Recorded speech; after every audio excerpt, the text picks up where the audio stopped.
Hi, and welcome to the next episode of The Focus. I'm Aldo Rol, and I'm Horia Stushansky, and today we welcome Dr. Isabella Allan. Thank you so much for that warm welcome, and please call me Isabella. Thank you. Thank now, to start, we usually like to introduce our interviewees by explaining why they're a guest on The Focus. And I'll confess that I was deeply impressed. We met Dr. Isabella recently on a panel on governance, and her insights, her thoughts were very appealing, very striking, and we invited her to speak with us. So to begin, we'd like to invite Isabella to tell us a bit about her river of life. What led you to who you are, Isabella? Fantastic. What a lovely opportunity to acknowledge, first of all, that I'm standing here on Gadigal land here of the Eora Nation here in Australia. But I originally come from Aotearoa, New Zealand. So some of your listeners will be in New Zealand. So kia ora. I come from the Bay of Plenty, in fact, the township of Whakatane. So little country girl, Kiwi girl who has arrived in Sydney and has probably been here for probably a little bit too long. And so hence I have an Australian accent. But I also call myself a global person. And so I have worked around the world on various aspects of dialogue, deliberation, and leadership education. And so I was delighted to be on that panel with you, Horia. It was a fantastic session that we had together with other colleagues. And it's just an absolute honor to be here speaking with you today, to share my lessons of dialogue, and also to share a little bit of how the snippets of life, as I've developed what is called either a lattice or a portfolio career, have influenced my ability to work with senior leaders as they navigate serious challenges, such as things like pandemics and what I call enduring crisis, which is what we're in at this moment in time. So a little bit of a snapshot of my river of life. So, yeah. That's wonderful. Now, our topic on The Focus, we call it adaptive oversight. And it merits a little bit of explanation. We prefer the term oversight because it has this dual meaning of we're seeing a little bit attached, a little bit from afar, so therefore we're seeing the bigger picture. But oversight also means, whoops, we had an oversight. We forgot something. So because it has this dual nature, oversight is always beneficial, because when you're so engrossed in the work, you're captivated in the flow, you're going to miss things. So therefore, having somebody a little bit detached will always give you great value into noticing what may be missing. And we mentioned adaptive because we are in a society filled with a rapid pace of change, and therefore we can't afford to just set things and forget about them for a while, because then the whole environment changes around us. So therefore we must adapt. We must embrace different ways of going about conducting our oversight. So with this, I'd like to notice that you wrote a wonderful book, a bestseller called Turn Talk into Action.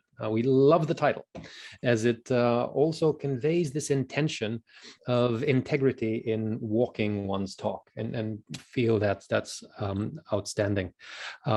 You have this impetus on bringing ideas into reality. Tell us a bit about what inspired you to write the book.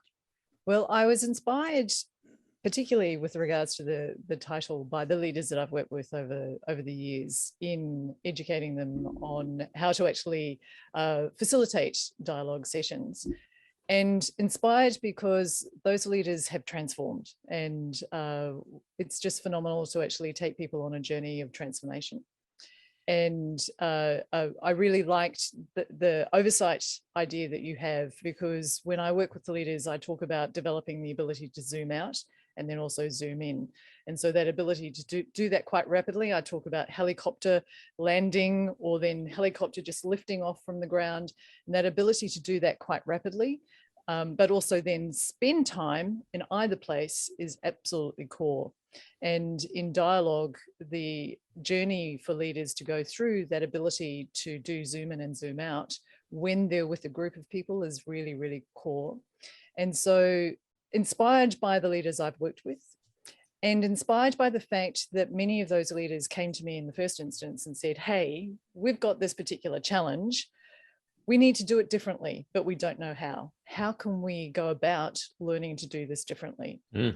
And I'd also say that because I come from Aotearoa originally and work very closely with Pacific leaders, particularly in international development, being inspired by my Pacific colleagues has also generated the interest in writing about the importance of dialogue, because often we rely on some Western descriptions of dialogue, but if we actually get to the heart of it, Indigenous and First Nations people have been doing dialogue forever. And so acknowledging that they have enormous skill in this area is absolutely key. So inspiration by those that I work with, which I think is always key to making life and your work fantastic. Right. That's outstanding. So in terms of your main intentions, what were you hoping to achieve with the book? A really practical book, and if you dip into it, you'll see there's lots of questions that people can use in a regular way, case studies so that leaders understand that they're not alone in thinking of these particular challenges that they're dealing with, because I think sometimes leaders feel a little isolated and they don't know how to actually get out of stuff, out of situations. And I think that was the trigger for many leaders to come to me and say, hey, we need some help. So not alone, practical, but also reinforcement that in fact you do need to actually go through the experience and actually practice the skills and learn the skills in the first instance. So it's a reminder that in fact learning is the best way of actually shifting your way of practicing and operating on a daily basis. So there's several intentions there in that book. Yeah. Well, thank you for that, setting the intentions. I just want to go back to this helicopter zooming in and out that you talked about. We work extensively with David Marquet's work, where he talks about red work and blue work, where you have to step back and do some thinking work and then step in and do the doing work. Please forgive me if I got the exact explanations wrong here. What's the parallels there between zoom out and zoom in and the red and blue work? Yes, I think they're the same. And I think that is, for many leaders, we've come from technical backgrounds into leadership positions. And, you know, some leaders that I have worked with in the past, they've got to executive role. And then we go through a leadership development program and then they go, oh, is this what leadership is all about? Actually, I really don't want to do that. And so it becomes a really insightful reflection about, hey, stepping into these particular roles, it's not just management, there's a real shift.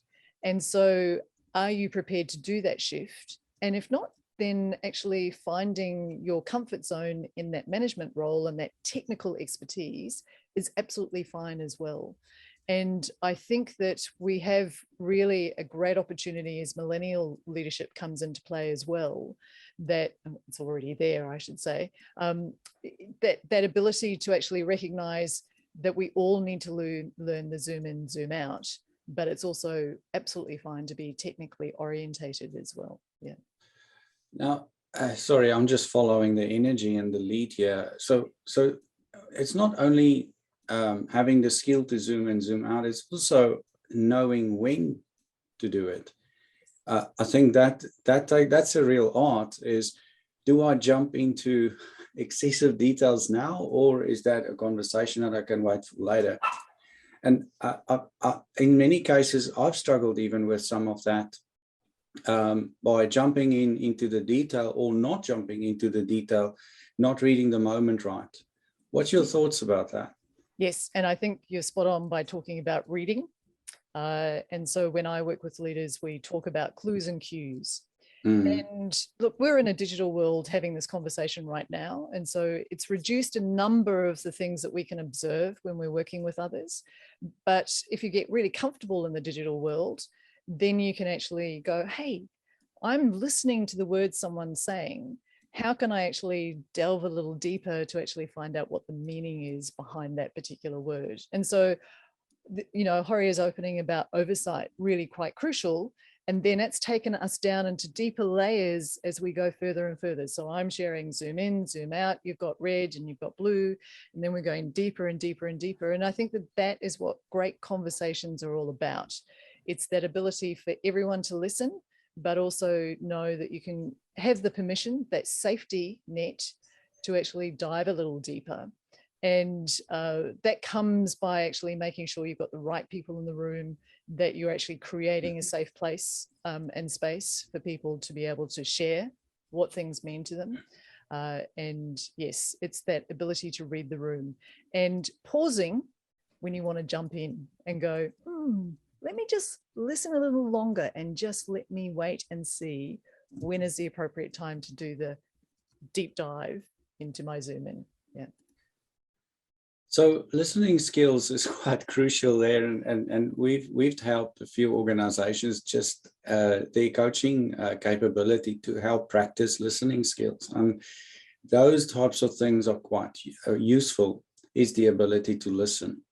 Now, using that as a segue into my next question, in your book, you start off with explaining the story of Plato's cave, and that really resonates strongly with what we're trying to do here on the focus.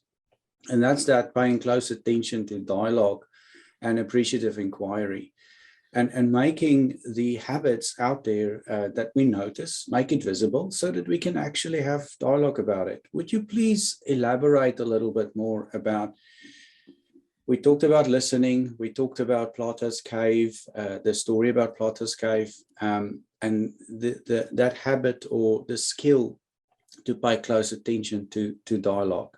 Can you please elaborate on that for our audience? Yes, and look, I coming from Aotearoa, I was very conscious that I was referencing a Greek philosopher, Plato, and I was going, the oral traditions of Māori would have been as equal of reference as well. But luckily we do have Plato's works, and in fact, dialogue was one of his books.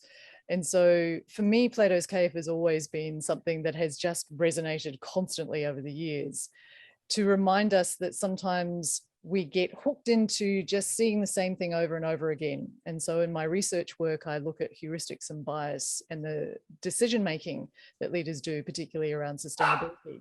And so Plato's Cave is around that concept of seeing, in the description of the story, seeing shadows on a cave wall and referencing words related to those shadows, but not knowing anything better or different. And it wasn't until one person exited out of the cave that they could see that there is a different world. And so our ability to go to places and adventure, you know, being an adventurer and getting out into strange lands, different ways of thinking about things, is absolutely crucial to being able to go, how can we innovate? How can we be different? And being in conversation with a group of people enables you to actually start to see things differently. So the three of us are starting to share, we've seen things differently, and we're going, is this similar? Is this different? And in Asia, in the marketplaces, they have a saying, because many products are the same, but they have a saying, same, but different, as you move through the marketplaces. And so are we having the same conversation, or is there something slightly different? Because what we can do is we can riff on stuff, and you know, there's music, hip hop riffs on different stuff, and you take a rhythm and a beat and you'll bring in a saying and people will add something else in. And so you can actually build something completely different. And I think that that's the exciting thing. And I think Plato's Cave was talking about, don't be in an echo chamber, get outside of the cave and start to actually look for things that are different, because you may be able to actually shift and transform.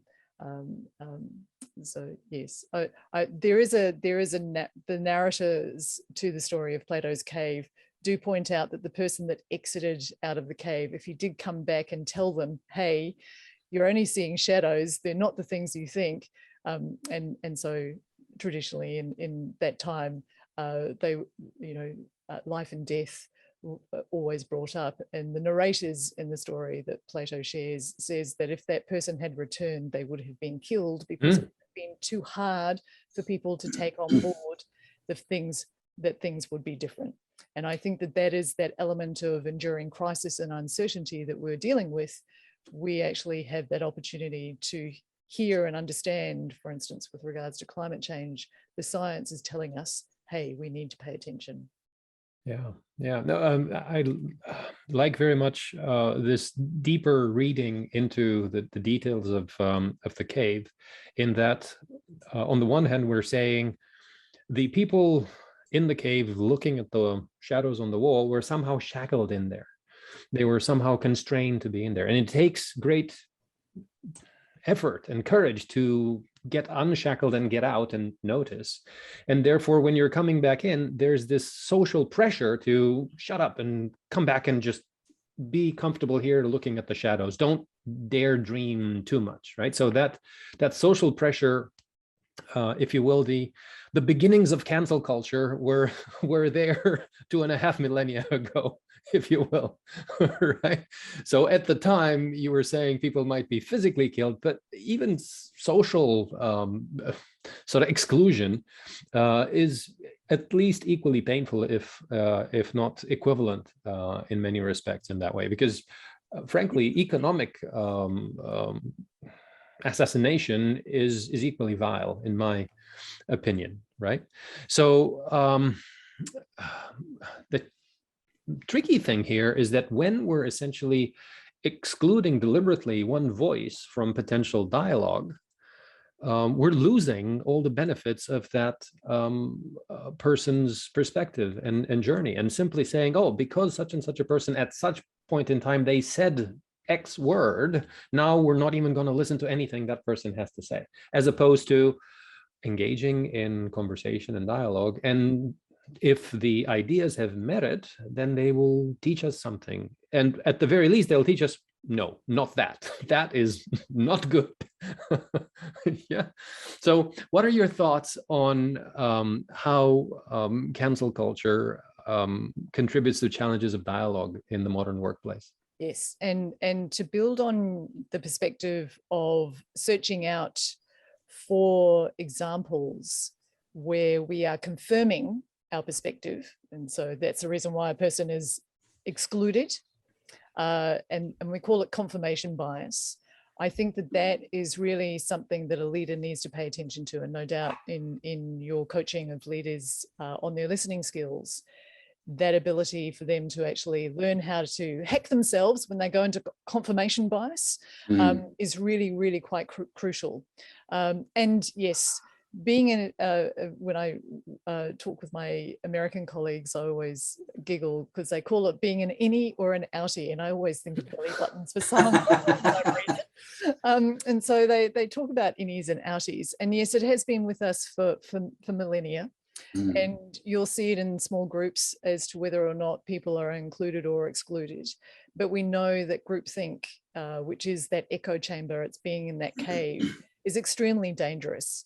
And, you know, there are industries like aviation, like the nuclear industry, where they have needed to learn human factors training to ensure that a hierarchical way of operating starts to actually include others, because others may be able to see the error that is about to occur and be able to actually highlight, hey, stop, you know, the nose of the plane is diving, you need to pull up. So the pilot has needed to learn to actually pay attention to the second in command, rather than actually be the authority leading the plane. And I do love a book, and you don't see it on bookshelves these days, it's quite an old book, but it's called The Addictive Organization by Anne Schaefer and Diane Fassel, because I think that in fact we do get addicted to actually being part of that huddle. It's being part of that shackled group. And while we might go, hey, we know we can do something differently, and we start to actually go, oh yeah, it's all their problem, and we blame others. If we were actually accountable and being what is called above the line, we would actually say, hey, I'm addicted to operating in a certain way. Let me actually do things differently. And so being in dialogue with others and hearing and understanding and listening and finding the meaning behind what we share with each other, I think is quite a crucial element. So an important, yeah. So on those points that you've listed, so we meandered through looking at Plato's cave, linking it to cancel culture, you know, those habits that's been around forever, the in-group, out-group bias. Where do you see this play out in oversight situations in organizations? And this is the crucial thing for leaders if they're leading quality conversations really well. Quality conversations can be in meetings or experiences where they've got people together. It's looking at the energy level that happens in a group. And this is the kind of aha moment that when I'm working with leaders on dialogue, and I've shared with them, look, we've got a process, you've learned how to actually run this dialogue process, but let's just stand at the side and I want you to tell me what you're noticing in the room as the group goes through the conversation. And inevitably that leader will point out, oh, I can see that there's a real shift in the energy. There's a hum, there's the energy of the, and we know that in fact, everybody's got into flow of conversation and the leader is literally there with eyes open going, oh my goodness me, because of course they've started to pay attention to this. And we get very busy in our day-to-day stuff where we go, oh, I've just got to narrow down, I've got to do my zoom in. And we forget to actually take the opportunity and look at meeting structure, look at meeting conversation to actually go, hey, people are in flow, let me let that happen because that is more important than actually me ticking off a task. So I find, I always recall one leader, very difficult situation that they were in. It was very much a them and an us situation in their organization and no one was talking to each other. And we walked through how to actually enable the dialogue. And this particular leader was very concerned about leading the conversation just by himself. And so it was agreed that as part of the mentoring and coaching that was built into the program that I would do graphic facilitation at the back of the room so that he could actually talk to me throughout. My back was turned, he led the entire dialogue. And I was just there as the comfort and also capturing what was being discussed. And at the end of this session, he came up to me after everyone had departed and he said, oh my God, Isabella, this stuff works. Because for the very first time, the them and us disappeared and they were in conversation and they came up with really great ideas that were able to be implemented. In other words, they turned talk into action. And it was, you know, it still gives me goosebumps today. I just, you know, was delighted and I was beaming for the rest of the week. Let me just say that, as I'm sure he was as well. So. Isabella, you're giving away some of our trade secrets. So that energy is really important. And when we do, it's a similar thing is we follow the energy. And that is what we try to do when we work with organizations out there is we try and follow the energy. We work with the energy that's there. And it's so powerful. It's just, I can't explain it. It is a goosebump moment. I agree. Well, I think that that's why the learning process is so important. So you can read a book and yes, building and coaching is really quite crucial, but it's actually the experience. And I think that with enduring crisis, the crises that we'll deal with, that there is definitely going to be the situations where the three of us would actually be facilitating for an organization, but there's also the points where the leaders will need to facilitate as well. Sorry, Horia. No worries. I was just getting ready to observe that what made the difference is the experiential factor. In other words, when the person actually lived through that experience, they felt it. So it wasn't, because otherwise you listen to us, and what are these guys smoking? Woo, it's like energy, follow the energy. What does that mean? Right? It's like, these guys must be nuts, right? They voodooed us. Exactly. This is kind of snake oil, and kind of this is the analytical, the left side of the brain says danger, danger. It's like, this is crazy. But the right side of the brain says, ooh, hold on a second, there's method to this madness here, right? So building on this, I'd like to inquire about the in part 1 of the book, you have this distinction between talking to versus talking with. There's a tension there. So tell us about the struggles of switching between these two. Yes, and I also see that there's been a shift in the way that organizational leaders pay attention to talk. And I would say 80s, 90s, and even more recently, there was a lot of talking to. And if we look at longitudinal studies like Edelman's trust barometer, we will hear and see that in fact trust has disappeared with regards to trusting leaders.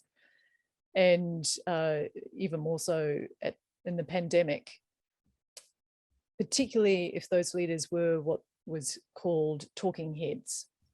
And so I've got a presentation and I will talk to you and you will need to pay attention, and I'm being extremely persuasive, but there was no talking with. And the two are, yes, in tension, because if you've talked with people first, then you'll understand what are their concerns, how they're placing meaning on particular words and or issues. And then you're able to then move into what is the story that I need to actually share so that I can encourage and motivate and influence people. And so talking with goes before talking to. And if I look at any of the fabulous books that are coming out around storytelling at this moment in time, if you scratch the surface, you'll see that everyone always starts with talking with, before they then go into, let me structure up a story and then tell it.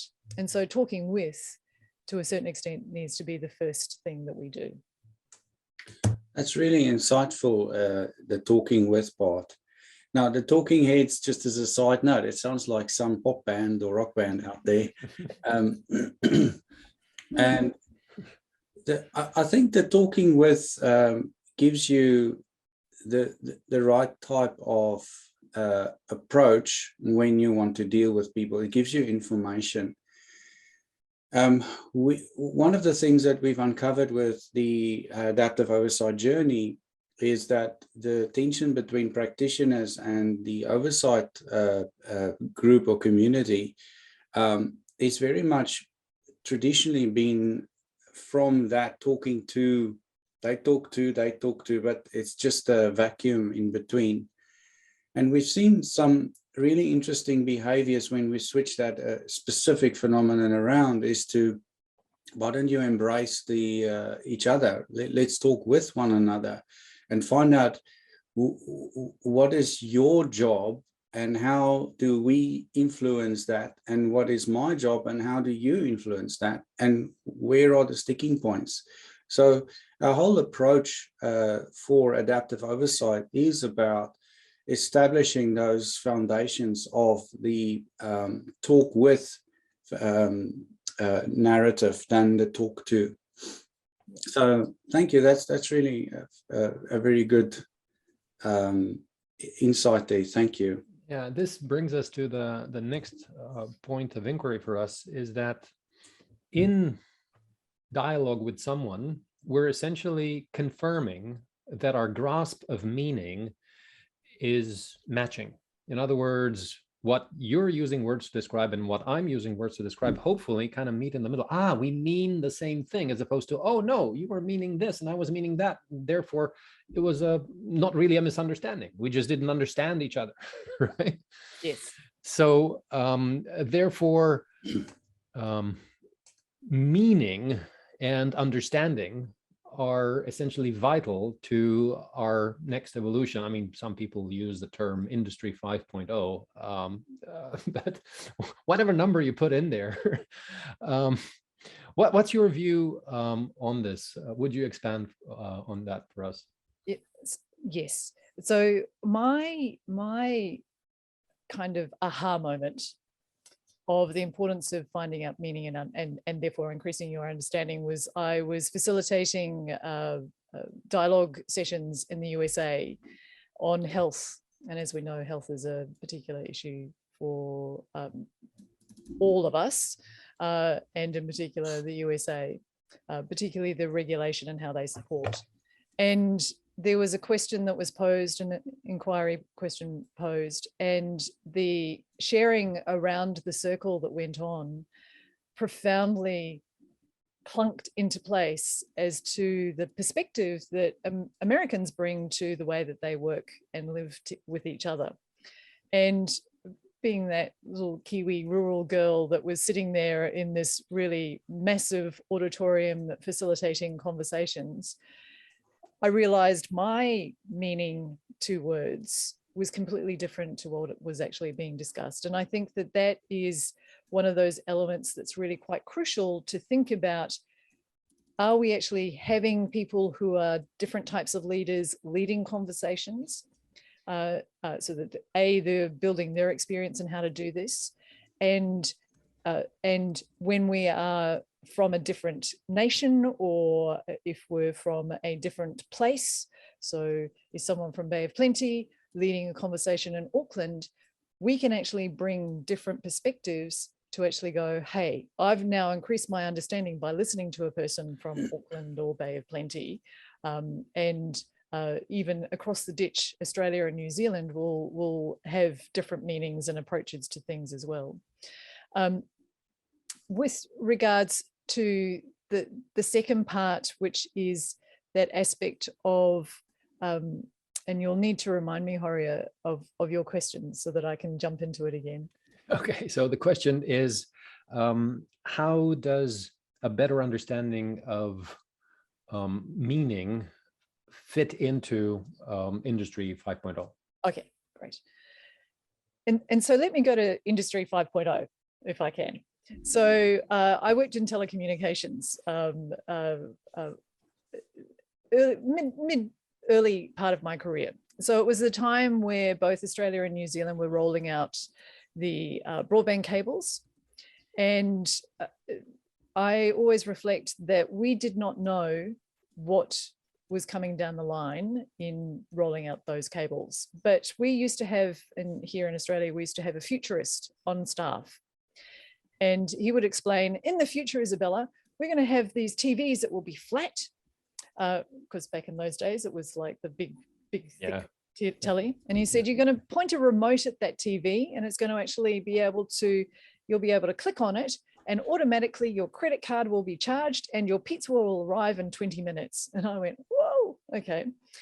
But what I had worked out was, there were two things. There was early research out of the UK at that time that identified that social isolation was already starting to appear because people were able to actually order things online and begin to work from home. And when I would work with local government here in Australia to say, we're about to roll out a network and, it's going to trigger the way we actually plan for our townships and our cities, because people are going to work from home. And so they're going to need social nodes where they can come together to actually interact with others, because they're going to be working from home and it will be quite isolating. And many people, in fact, most people said, we will never work from home, Isabella. And here we are, 26 years later, and we're all working from home. It stunned me that ability to actually take on board what will be the future was something that people were not skilled in. And I think that with rapid access to information, which we now have through the internet, through our digital connection with each other, being aware that our world in 5 and 10 years' time is going to be radically different. So it will be borderless. We will be working with teams that are located around the world, particularly when digital equality is achieved. And so I've been attending World Economic Forum seminars. This is a great thing of being in the virtual world, where I can listen to people from India and Africa talking about digital equality, and the fact that they'll actually be able to join teams in New Zealand, Australia, or America, and actually contribute. And the speed that things will be able to be done is going to really ramp up, because you will literally have a 24-hour cycle.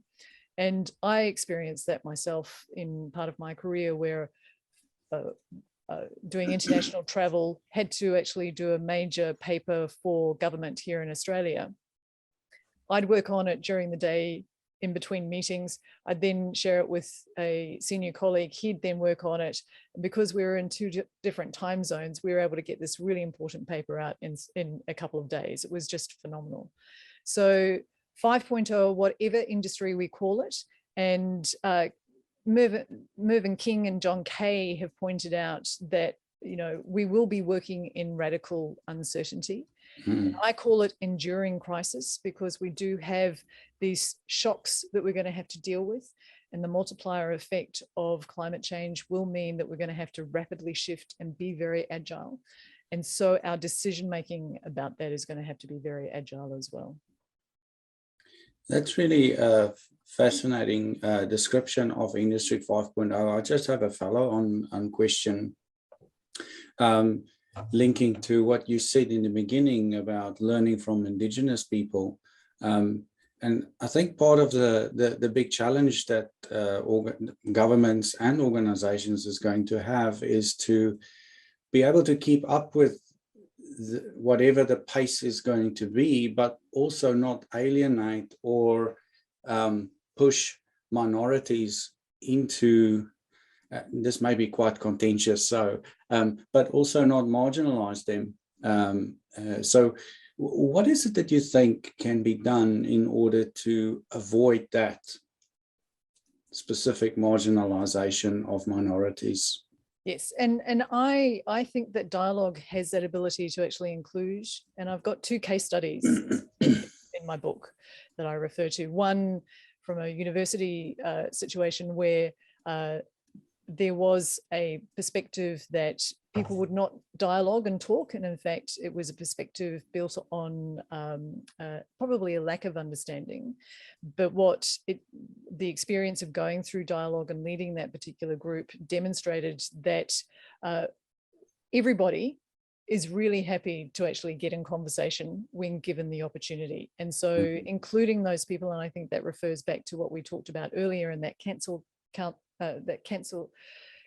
culture is really quite important to remember, that including everybody is crucial, and parking our mindset, that confirmation bias, so that we actually design dialogue processes that enable everyone to be in conversation is really quite crucial.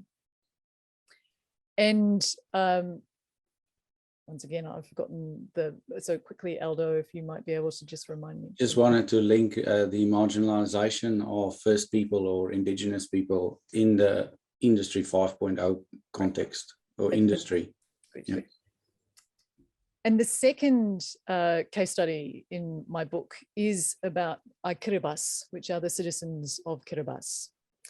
And they began a dialogue 12 years ago now, 12 years plus, because we all know that there are going to be a number of nations in the Pacific that will be swamped by sea level rise.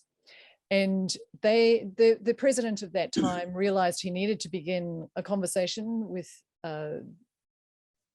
brothers and sisters in the Pacific. And that has been a long-term conversation that still goes on today. It's being researched within an inch of its life too, by the way. And but that dialogue is so important because it started to raise things about identity, the meaning of place, the meaning of what culture would be when people moved. And that dialogue also included people from other nations and included people from Fiji. And in fact, those chiefs in Fiji have then negotiated customary land to be released for Karabas villages to be constructed. And so people have now actually moved across to Fiji. And so I think that that is one of the biggest learnings of First Nation Indigenous culture, being able to actually meet the challenge head on, that we as Pakeha and Palangi are yet to learn. And so we can definitely borrow from and learn, most importantly, from our First Nations people. Just for our listeners not from New Zealand and Australia, those two terms that that Isabella just shared with us is a name that is given to us not as traditionally from New Zealand. We're immigrants, whether you're third or fourth generation, is still not First Nation people. So I hope that explains the terms. Okay. Yeah, well, it's interesting how all cultures have in-group and out-group terms. Right? And unfortunately, very much like we talk about racism and discrimination and so on, historically, some of these terms were pejorative in both directions. Right. Yes. So you're excluding me, so I'm going to have nasty labels for you, and vice versa. Right. So I'm always looking for ways to redeem each other and yes. and to move beyond sort of short-sighted labels, and notice that there's a common kinship in all us humans. And there's so much that we could accomplish if only we get into better contact with each other and achieve better connection, better unity. So I like very much that in your book you're describing a 4-step approach to building better awareness and impact. Aurea, sorry, just want to step back here. That's quite an important point. And again, this is a follow-up question. Sorry, Aurea. You mentioned the aviation industry and, listening to the co-pilot. I wanted to bring that specific things you just mentioned about not marginalizing minority nations into a corporate setting. And I'm pretty sure you probably have seen the Boeing, the case against Boeing, the Netflix documentary. That came out a few months ago, because what you mentioned there just rang a bell. What is it that organizations need to do in order? So we talked about what nations have done, but what is it that needs to happen in a corporate world to prevent marginalizing either the strong or marginalizing the weaker oversight voice or the weaker people working on the product or the project? What is it that organizations can build in or put in their DNA in order to enable exactly those types of stories that you've just shared with the Kiribati? What can be done? Sorry. One word, integration. And I think in organizations, we talk a lot about, we've got to collaborate across the silos, but we do know that organizations, you just even look at an organizational diagram and it's still in that hierarchical, the CEO at the top. And I have come across organizations that now use their organizational map in a circle. And I would say more need to actually embrace that, because that mantra of, collaboration across the silos, segmentation, when you have that visualization as here's the division, it will always mean that you'll always operate in a silo. And so the very first part of organizing any kind of dialogue is to actually sit down and work out, well, what's the direction we're heading in and who are the people that need to be involved, and think beyond just the division that you're including. And there is that word stakeholder. I like to say the people that are important to your business need to actually be involved in that conversation. And that may include the R&D team, right through to the communications team, right through to the receptionist. And, you know, the insight that people can bring is quite phenomenal. And when I've worked with project teams that are starting up for the very first time and bringing them together to talk about how they're going to work together to achieve this particular project, we will have everyone, including people from the finance team, come in, because they're crucial to enabling the invoices to be paid and received, as well as all of the procurement that needs to go on. And so having everyone involved in that conversation right from the beginning is quite crucial. Yeah. Now that brings to mind a really sort of deep water type observation here. What you're describing sounds very much like a really cunning way of reinventing capitalism. Oh, good eye. Thank you, Arian. Because in the past, traditionally, there were, let's say 50, 100 years ago, we could safely say it would be a boys' club. Men with cigars in special lounges would make decisions that influence the lives of millions of people, right? So tiny groups of people thinking they know best. And the stories of hubris and just ridiculousness that that ensued are just legion, yeah. And what you're describing is much more a matter of cultivating transparency, cultivating humility about the value and the contribution that others can bring just through the virtue of their journey and noticing what they notice in their travels.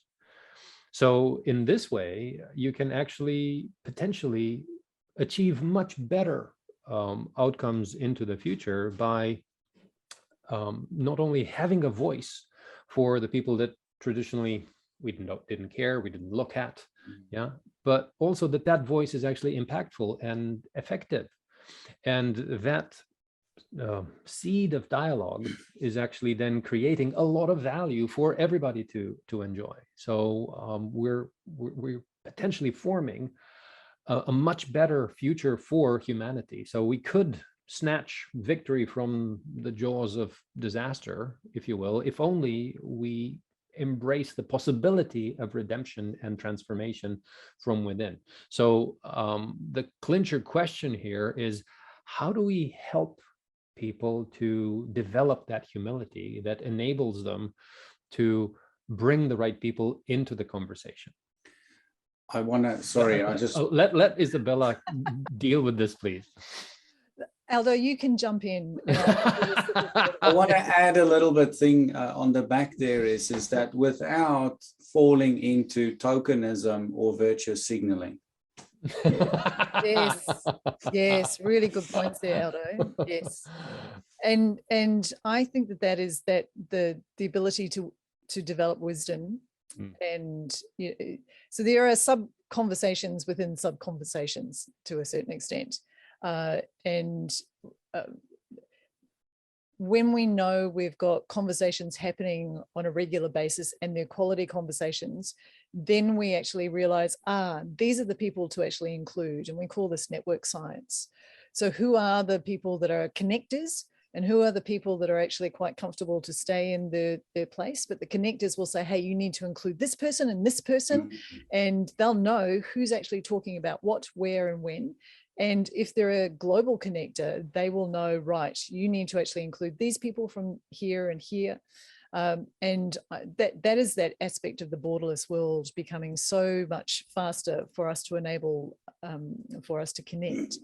And I think that if I just land slightly on the word wisdom, and it is the wisdom to understand that it is the variety of and diversity of people, age, ethnicity, stage in life. If we're including all of them in the conversation, then that is going to be important. Now, business leaders might be going, my goodness, I'm going to be having these kind of conversations that are going to include everybody. And yes, they may need to.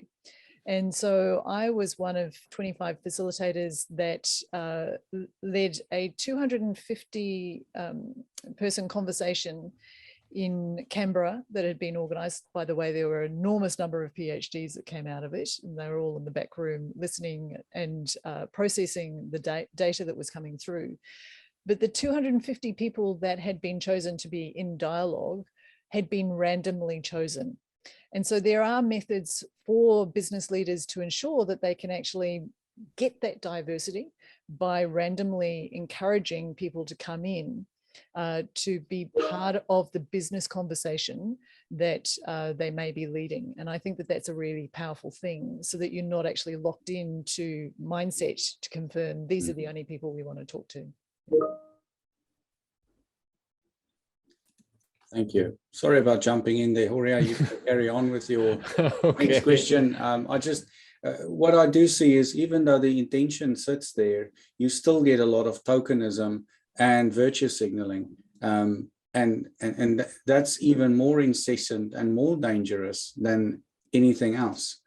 And I think that that's where that random selection could be a method of actually solving that, because you've got databases, and then you can put an algorithm in, and you can actually then select people out to be involved in the conversation. Yeah, and it's wonderful that we've essentially circled neatly around to pretty much where I was going with my question that got interrupted. So it's a really neat detour we took, because what I was going to ask is essentially about this four-stage approach that you described that includes direction, navigation, momentum, and traction. Just walk us briefly through it, please. And do you mind if I borrow an analogy from Aotearoa? And I know you've got listeners from around the world, but I'm sure that there will actually be a connection for people. So our First Nation people in Aotearoa came from the Pacific, and they traveled down on what is called a waka, or a canoe.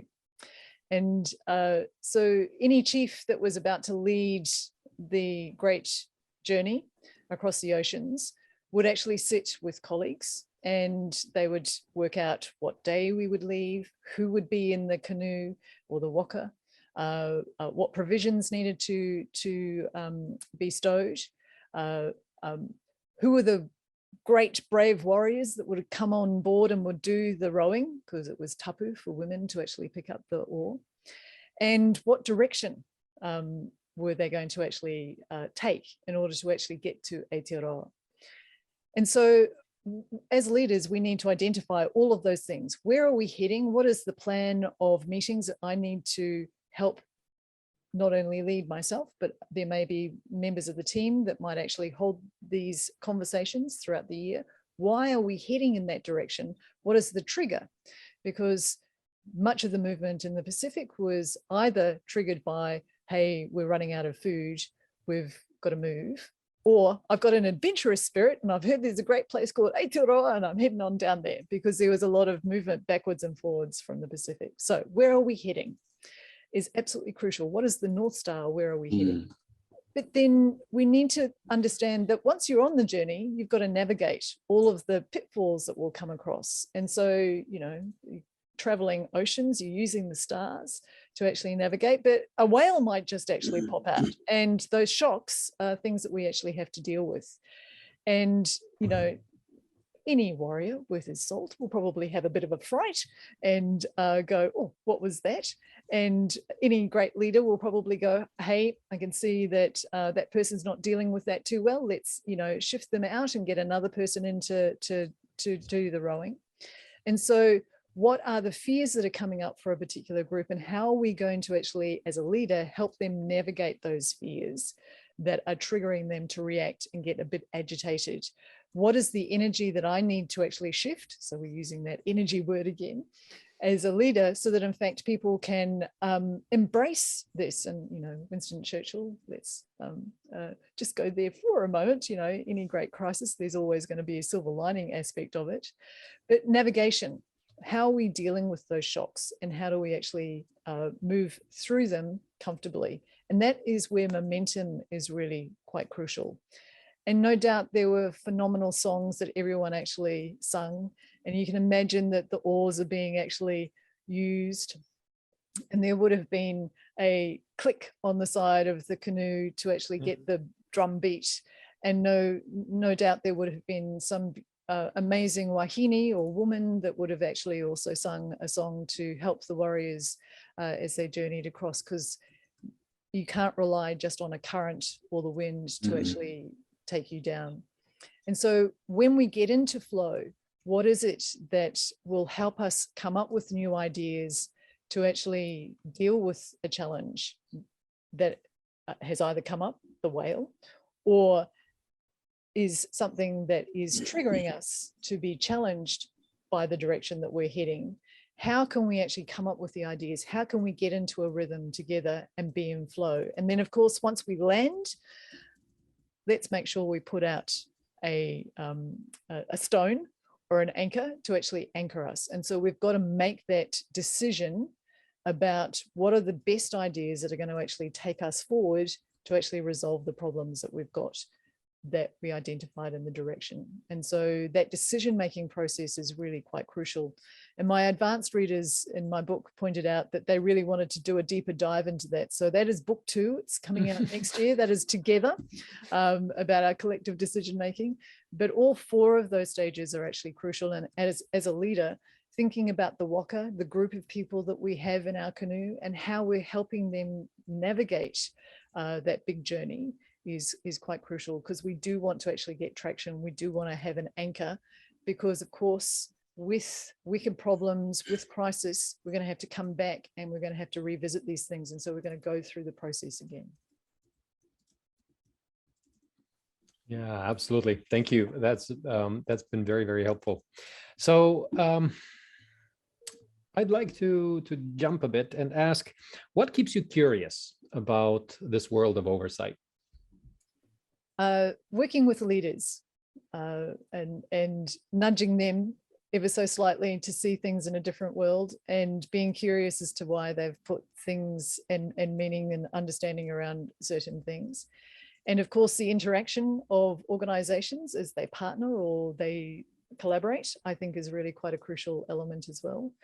And my curiosity is always pinged by actually working in a global situation as well. So working in international development, also working with international leaders, completely keeps me curious. And so it's been a delight actually being in conversation with you, as we speak from Aotearoa and Australia.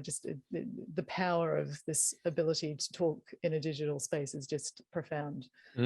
That's wonderful. So since this is no longer a limitation, the location where we find ourselves, what other key struggles do you see in practicing dialogue well? I think it will actually be our digital equity issues, and compounded by the fact that we will have some particularly tough times because cities have been built on coasts, and they do like to flood quite a bit. I always remember when I came to Australia, being profoundly curious about the fact that water just is held for days on end, whereas in New Zealand, the rapid downpours and massive slips and huge chunks of hill can disappear. So knowing that different countries are going to experience climate change in a very different way, and being able to navigate that and have expectation and that ability to bend and flex, just like the bamboo in the focus, to actually go, while we might have said, let's come together on this day, there's a crisis that's happening halfway around the world that means half of our group can't occur. So how are we going to build that in so that we flex and we adapt, because the conversation still needs to go on? And how do we build people in so that they catch up to what was discussed last time, but we build in so what they have to say is actually can contribute to the situation. And so it's like that flow. It's that navigating of the ocean currents that's so important. I've done a bit of a journey into exploring what it takes for teams to build a collective context as well as maintain a collective context, especially when somebody goes on leave or somebody's off sick or whatever the case might be. And it takes real discipline from both sides, from both parties, to actually take the ownership of catching up. What did I miss? What? Oh, you weren't here. This is what's happened. What other things have you noticed can help with discipline at a team or at an organizational level to maintain that collective understanding or context? Yes, and as a facilitator of group conversations, I'm always mindful that I need to hack myself as well, as to remind myself to what is it that I need to do to actually help people gather better, so that I'm modeling what I expect. And so a leader needs to be aware of that. And so as a leader, having all of the stuff that helps you stay energized, so that means your health, your exercise, all of those kinds of things. And being aware that if you stepped out of that conversation, how would you like to be included back in? So it's that element of walking in the shoes of someone that has missed out on something. So they're all the principles that we understand in leadership, but we sometimes forget it. So what are the things that we can do to actually help us do habit stacking, to remind us to do that kind of stuff, is really quite important. And so that could be little sticky notes around the place to remind us. And you know, we have digital products that enable us to remember to do this stuff. And so what were the things that we summarized that need to be built into the next time? How can you actually enable the team to be the group memory? Because groups are really good at doing that memory piece. And so you might actually enable that as the talking stick memory person to actually go, hey, Sally went on leave the other day, but the person that's been given the memory stick for the group says, Sally needs to actually be updated. Would you like me to do that for Sally? And off they go. So Hori is smiling, so he's got an example, I reckon. Yeah, but I'm not going to go there because I'd rather hear from you, really. So, for instance, one of the things that we've noticed is that quite a few people in positions of authority have achieved their current situation using rather combative and information hiding habits, right? So in other words, if I see something that's good for me, I'm going to hoard it and use it for my own benefit. On the other hand, your book is making a case for generosity. It's making a case for sharing the praise and taking the blame, if you will. You're making a case for taking ownership of when things go wrong and really protecting the people in your care, as opposed to throwing them under the bus, right? So the challenge then is, how do we inspire people to let go of these kind of tried and true techniques that have worked so far? How do we inspire people to let go of their usual modus operandi and embrace this uncertainty and challenge and difficulty of potentially tricky and problematic and painful dialogue? Yes, and I think that there's a real shift towards kindness.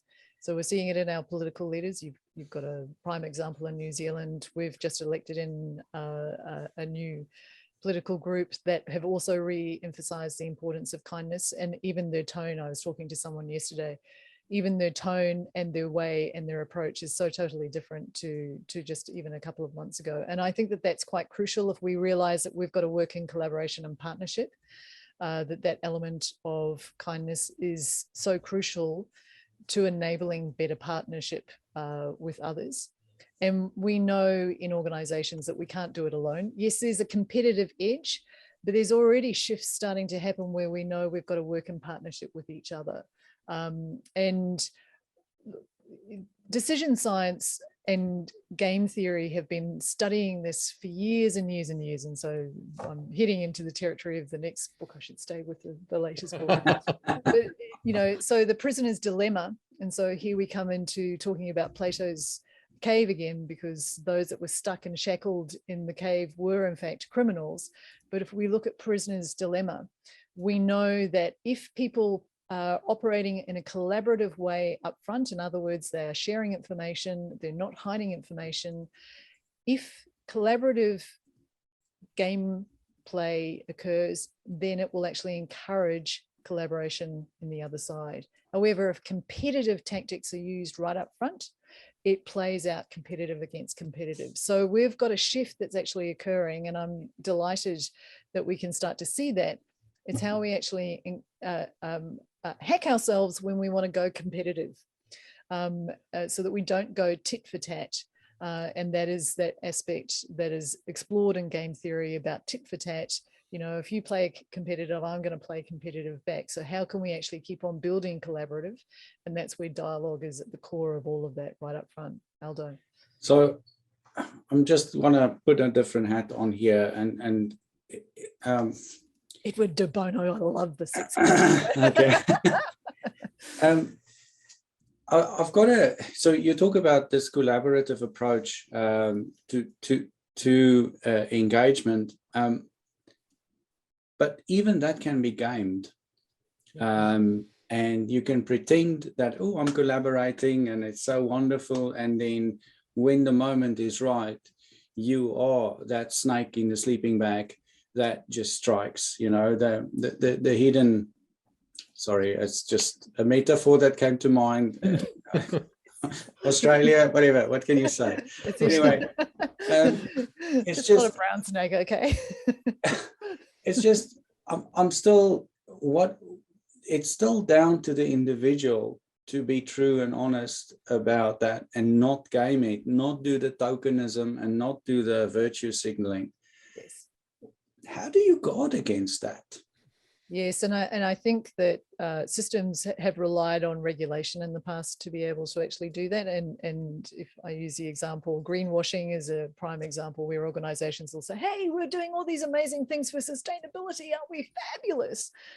Whereas in Australia, our regulator, ASIC, has just warned organizations that they will actually be looking at the detail to actually identify organizations that are greenwashing. And we do rely on systems such as regulators to do that. We've relied on law to be able to do that. But sometimes regulators, policymakers can't keep up. And so being ahead of the curve is absolutely crucial for anyone working in the public sector, because of course the essence of public sector is for the public good. And so I do think regulation is quite crucial. That's why we have policies and procedures in organizations. And so there are critical divisions of organizations like the people and culture divisions that are the leaders in enabling things like diversity, equality, and inclusion, flexible working. Those policies have been around for 20 odd years, and now we're embracing those. So sometimes it does take time for those things to come through, but it requires those leaders to have influenced the key people at the table to understand the importance of this. And so they've got to have the futurist hat on to be able to say, this is what's coming down the line at us. So there's a crucial thing then here that the oversight community need to do, is to be actually, we don't want to use the word police, but to actually challenge that, is to challenge, you've got these policies in your organization, but your behavior goes contrary to that, or your implementation of that goes contrary to the spirit of it. What's going on there? I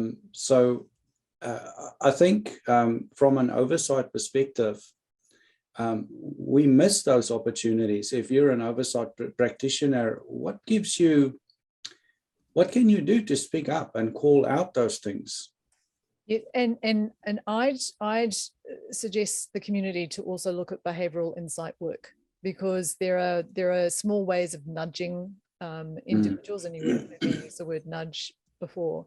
There are small ways of nudging individuals to actually make better decisions, because you don't want to go to the police side of things. Yes, policing is really important, and let's not confuse it with our first responders.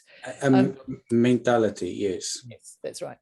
So having those, knowing that that's your element of last resort, how you actually on a spectrum nudge people to actually approach things in a different way, encouraging people to, and learning programs are a phenomenal way of getting people to actually perceive things in a different way. And because learning is typically done in a group, it can be extremely powerful. And then of course we know individual coaching and mentoring enables people, and this is stuff that we are all doing with leaders, getting that conversation for the individual to actually have the aha moment where they realize they've got to do something differently because the world around them has changed. And then, of course, it is the ultimate element where the regulation has to step in. But I think the nudging, and there's a lot of techniques to enable nudging to actually be a very powerful tool. Yeah. Have you solved that for parenting as well? Yes, and that also goes for the fur children as well. So. Thank you, Isabella. I find it fascinating how even toddlers develop very rapidly an instinct for fairness. Yeah, that's not fair. Yeah. It's one of the first things that they kind of latch on. There's something really deep in us, this sense of what is and isn't fair. And this is something that often people forget. Not only that, but we've had a really wonderful conversation full of hope and brightness for the future. But I'd like to bring us to the sobering realization that the work is hard, and it's still full of all sorts of spikes and thorns. There are still rotten apples here and there that spoil the cart. And dealing and learning how to give each other pause and say, hey, look, that's not okay, particularly when that person is in a much kind of more elevated position of authority and therefore can afford to free themselves of any encumbrances of people that might even dare to ask strange questions by simply removing them from the organization. It's still going to be a tough challenge, because in theory, what we're saying is wonderful. Yeah, pay attention, notice, involve people, recognize the value. But when I'm trying to put myself in the shoes of that person, because in their bubble of awareness, they're thinking they're a good person. Because I'm not disrupting my world. Look at me, I'm having a good influence on the world around me. And that irritant over there, well, let me dispense with that irritant. Yeah, because it's just going to make life hard. Yeah, but what that is missing is, by buying for myself a little bit of extra comfort by not having to face that potentially challenging person that asks tough questions, I'm actually buying a lot of pain for the whole organization around me, because I'm not paying attention to the things that actually I'm not noticing right now, because I'm painting a relatively rosy picture of my universe for me. So, whoops. What are your thoughts on this topic? And so disruptors, dissenters, and outliers, I mean, there's, they're the words that we've used consistently, probably to demonize. But then there's a lot of writing that is actually beginning to come through that actually points out that those voices can actually be quite important. And if we cancel them out, if we zone them out, if we get rid of them because they don't fit the culture, and in fact you are then building your Plato's cave, your echo chamber, and then you're missing out on the innovation. And quite correctly, you're pointing out that those dissenters, outliers, or disruptors need to actually work out how to actually raise their voice so it will be heard. And I think, Aldo, you were pointing to that. How can people actually raise their voice so that they are heard and not considered to be such a disruptor that it has to actually be closed down? And we've got many fabulous leaders in the past that have demonstrated that. And so we will think of Mahatma Gandhi, and he always recognized that there were always 5 stages to a movement where you will actually be seen as that dissenter and they'll want to cancel you out. But if you stay consistent and you're also modeling what you're anticipating, not the angry stuff, but that constant work in collaboration as he was doing, then you will achieve the movement that you're wanting to achieve. And we've got others around the world as well. So I think that any disruptor needs to actually understand how to hold voice. And I think that talking together is about disrupting our perspective of both disruptors and disruption, because we are getting to the hub, the nut of what things mean. So on that, there's a beautiful picture that I saw on on LinkedIn on the feed a few months ago, and it's probably more topical at this moment in time. But they had a picture of Vladimir Putin with his advisors. He's sitting on one side of the table, and his advisors are way bunched up in the other side of the table. And then a picture of the president of Ukraine sitting huddled with everybody around a shared meal. And that's a beautiful picture to what you just explained for me. And sorry to bring the war into this, but it was just so, the contrast was just amazing. It just triggers all sorts of, this is right, this is wrong, you know, you just know it instinctively. Yes, yeah. Yes, and I think that there's that element of modeling leadership that you're hoping your team will actually recognize. And so if we know that, you know, the talking head is, people are reflecting, we don't trust that, what is the different approach that a leader can take? And that is talking with those that are really important to their business, their stakeholders. So yeah. That's fabulous. So to get this closer to wrapping up, we probably haven't asked many things that are wonderful to delve into. But if I were to ask you to think of a spectacular story of impending catastrophe saved by really good oversight, what would come to mind for you? I would say there was an impending catastrophe that nearly happened to an organization I worked with. And they had just put their board and their senior executive through a simulation prior to put them through the experience of what would occur if this situation occurred. And so they had literally gone through that. It started on a Thursday night. They've gone through all of Friday. They were doing their debriefing on the simulation as to what worked, what didn't work. And the event actually happened on Saturday afternoon. And it could have caused serious loss of life, 299 passengers. But because they had just simulated the event, literally everyone in the executive team and the board swung into action. And it was a phenomenal save by the person that was leading the particular team that was able to actually navigate the situation and save all those lives. But for me, I think it is that element of, yes, we can read a book, and thank you for being able to share the information in my book. But I think that the real learning comes from experiencing it and being guided by people that have done it many times over and are open to actually going, oh, we know we need to flex slightly because of your organization or your situation, but here is our experience that we're bringing to the table.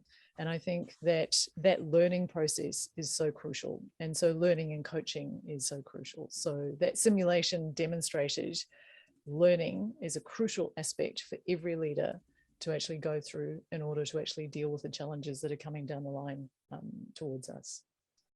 It is that saying of all leaders are readers, but not all readers are leaders, or something like that. Yeah, I mixed it up. Anyway, okay. Yeah, that's a beautiful story, Isabella. So to close, I will ask you, what haven't we asked that we should have?